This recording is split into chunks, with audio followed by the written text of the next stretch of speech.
নেতা আরাবুল ইসলাম তিনি কিন্তু আইএসএফ এ যোগদান করেছেন এবং তিনি ক্যানিং পূর্ব থেকে আইএসএফ এর প্রার্থী হচ্ছেন। এ প্রসঙ্গে যন্ত্রণা ওদের, ওরা যখন দেখলো যে বামেরা আইএসএফের সঙ্গে এবার তৃণমূল বিজেপির বিরুদ্ধে লড়ছে, ওদের যন্ত্রণা এই জায়গাটায় যে ইতিমধ্যে আপনারা দেখেছেন যে আইএসএফের নেতা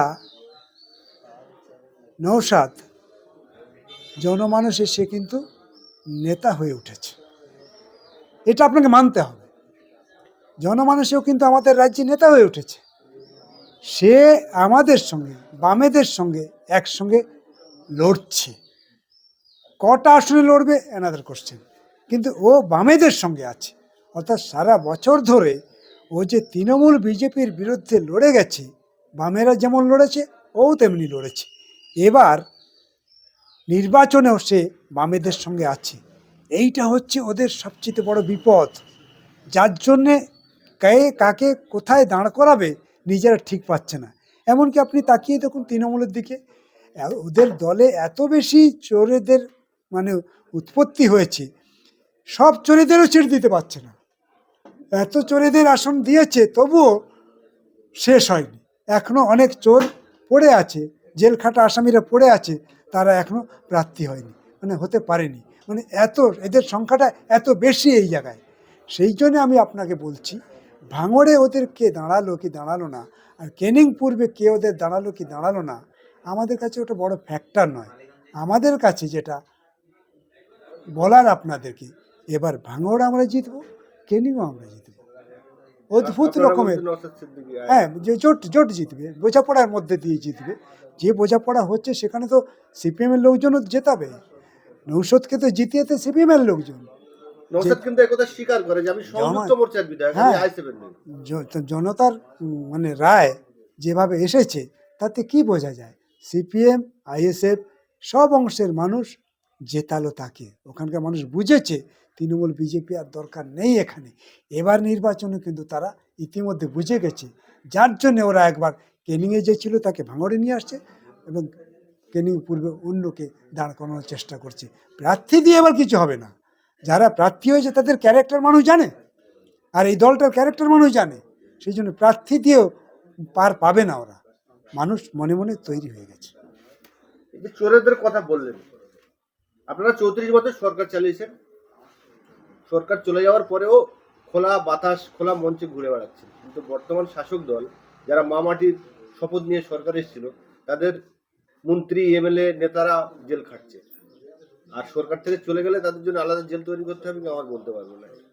এই যে মানুষ যে ইএসপিটা, এই যে আপনাদের সততাটা, এটাকে আপনি কেমন ভাবে দেখছেন? আপনারা দেখবেন যে আমরা শূন্য থাকি আর যাই থাকি না কেন, লাল ঝান্ডার লোকেরা রাস্তা দিয়ে হাঁটলে মানুষ তাদেরকে শ্রদ্ধা করে, কেউ বলতে পারে না যে ও 1 টাকা চুরি করেছে। এইটা হচ্ছে কমিউনিস্ট পার্টি। মুখ্যমন্ত্রী যখন এসআইআর নিয়ে সুপ্রিম কোর্টে সওয়াল করেছিল, কোর্ট গায়ে দিয়ে যখন বাইরে বেরিয়েছিল, রাজ্যের মুখ্যমন্ত্রী মাননীয় মমতা বন্দ্যোপাধ্যায়কে দিল্লির কিছু বাঙালিরা, পরিযায়ী যারা বাঙালি, তারা চোট চোট স্লোগান দিচ্ছিল, আর আপনি বলছেন যে আমরা বামফ্রন্টের রাস্তা দিয়ে গেলে আমাদের শ্রদ্ধা করে। আমাদেরকে শ্রদ্ধাই করে তো, মমতা ব্যানার্জিকে ওই কথা বলতে পারে, কিন্তু নিরাপদ সর্দারকে এই কথা বলার কারো সাহস নেই, এবং তাদেরকে শ্রদ্ধা করে। তফাৎ হচ্ছে এইটা। আপনি দেখুন যে মমতা ব্যানার্জি যে মুখ্যমন্ত্রী, সে দিল্লির ওই সুপ্রিম কোর্টে কেন সওয়াল করতে যাবে? ওর যে উকিলগুলো আছে, ওর যে মানে আইনের লোকেরা আছে, কোটি কোটি টাকা তারা রোজগার করছে, সবচেয়ে গুরুত্বপূর্ণ লয়াররা ওর, সবচেয়ে বেশি টাকা যে নেয় সে লয়ার হচ্ছে তার, তাতেও তার বিশ্বাস নেই, তাকে সওয়াল করতে হচ্ছে। এতে কি আমাদের রাজ্যের সম্মান বাড়ে? রাজ্যের সম্মান এতে বাড়ে না, বরং রাজ্য অপমানিত হয়। যে মুখ্যমন্ত্রী কি কি সওয়াল করেছে দেখেছেন তো, কি সওয়াল করেছে ওখানে? বরং জাজ বলেছে যে আপনি কেন করছেন এটা, যাদের দায়িত্ব তাদেরই করতে দিন, এটা আপনার কাজ নয়। তাহলে এতে আমাদের সম্মান হানি হলো।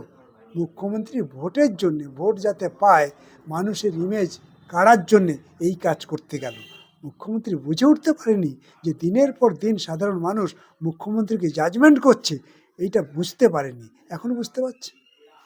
শওকত মোল্লাকে ভাঙড়ে দাঁড় করানোর পরে সেই জায়গার বিদায়ী বিধায়ক নওশাদ সিদ্দিক এবং ভাঙড়ের আম জনতা বলছেন যে ভাঙড়ে শওকত মোল্লা নেই, অভিষেক বন্দ্যোপাধ্যায় দাঁড়ান, মমতা বন্দ্যোপাধ্যায় দাঁড়ান। যেমন মমতা বন্দ্যোপাধ্যায় নন্দীগ্রামে হেরেছে, ঠিক সেইভাবে হারবো। কি বলবেন? এটা তো আমি আপনাকে আগেই বললাম যে ভাঙড়ের মানে আপামর জনসাধারণ, মানে সিপিএম এবং আইএসএফ এই অংশের মানুষ, শ্রমজীবী অংশের মানুষ এমন একটা জায়গায় দাঁড়িয়ে আছে, ওখানে যেই দাঁড়াক না কেন ওখানে বিরোধীরা কেউ জিততে পারবে না, বিরোধীদের জেতার কোনো স্কোপ নেই। ক্যানিং পূর্বে যদি আরাবুল হয়, যেই দাঁড়াক না কেন, ক্যানিং পূর্ব বলেন, ভাঙড় বলেন, যা পরিস্থিতি তৈরি হচ্ছে, যা সিচুয়েশন তৈরি হচ্ছে, মানুষের মানে মানুষ যেভাবে জাগছে, তাতে ওদের জেতার কোনো সুযোগ নেই, এবার ওরা হারবেই। ক্যানিং পূর্বে আরাবুল আইসিএফের দাঁড়ান, আইসিএফের হয়ে প্রতিদ্বন্দ্বিতা করবেন। আপনারা বারবার আরাবুলের বিরুদ্ধে সরব হয়েছেন যে তিনি ভাঙড়ে বিশ্ববিদ্যালয়ের অধ্যাপকের জগ ছুড়ে মেরেছিল, সে নিয়ে আপনারা বারবার সরব হয়েছেন। সেই আরাবুলকে কি বামফ্রন্টের জনগণকে বা ভোটারদেরকে ভোট দিতে বলবেন? যে আরাবুলকে ভোট দিতে? আরাবুল যাদের হয়ে দাঁড়াচ্ছে সেটা একটা রাজনৈতিক দল, এটা আপনাদের বুঝতে হবে। একটা রাজনৈতিক দল যাকে তাদের দলে গ্রহণ করেছে সে একটা সময় খারাপ কাজ করেছে, কিন্তু যে রাজনৈতিক দলটা সে কিন্তু আদর্শচ্যুত হয়নি, দুটোর মধ্যে ডিফারেন্স বুঝতে হবে। তাহলে সে কিন্তু আদর্শচ্যুত হয়নি, সে কিন্তু ধারাবাহিকভাবে তৃণমূল আর বিজেপি দেশের শত্রু, বিজেপি সাম্প্রদায়িক দল, বিজেপি জাতপাতের রাজনীতি করছে, বিজেপি বিভাজন করছে, হিন্দু মুসলমান করছে, তার বিরুদ্ধে ও কিন্তু ধারাবাহিকভাবে লড়েছে। আর তৃণমূল যে দুর্নীতিগ্রস্ত, আপাতমস্তক দুর্নীতিগ্রস্ত, আমাদের রাজ্যটাকে ঋণে জর্জরিত করে ফেলছে, আমাদের ছেলে মেয়েদের খোলা আকাশের নিচে দাঁড় করিয়ে দিচ্ছে, এর বিরুদ্ধে কিন্তু সে লড়ে গেছে। এই লড়াইয়ের ভিতরে কিন্তু আজকের আরাবুল ঢুকতে চলেছে। সুতরাং আরাবুলও যে এই ছাঁচে আসলে তার চিন্তা চেতনার পরিবর্তন হবে না, কে বলেছে?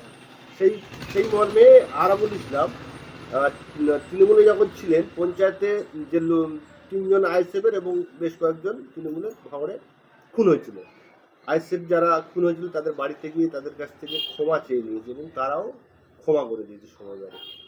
এটাই কেমনভাবে দেখছিলাম। তাহলে বুঝতে পারছেন যে আরাবুল এই দলে আসার পর তার চিন্তা চেতনা পরিবর্তন ঘটেছে, যে ওদের কাছে ক্ষমা চাওয়া উচিত, ওদের কাছে ক্ষমা চাওয়া উচিত, তাই সে ক্ষমা চাইতে গেছে। যাদের উপরে অত্যাচার হয়েছে তারাও কীরকম চিন্তাশীল ব্যক্তি দেখুন, যে তারাও মনে করছে যে অনেক অত্যাচার করেছে আমাদের মধ্যে, ওর যেহেতু চিন্তার বিকাশ হচ্ছে, ওকে ক্ষমা করে দেওয়া উচিত। এই হচ্ছে মানুষের ধর্ম, এই হচ্ছে দর্শন, এই হচ্ছে আদর্শ। আদর্শের মধ্যে থাকলে তার পরিবর্তন অনিবার্য।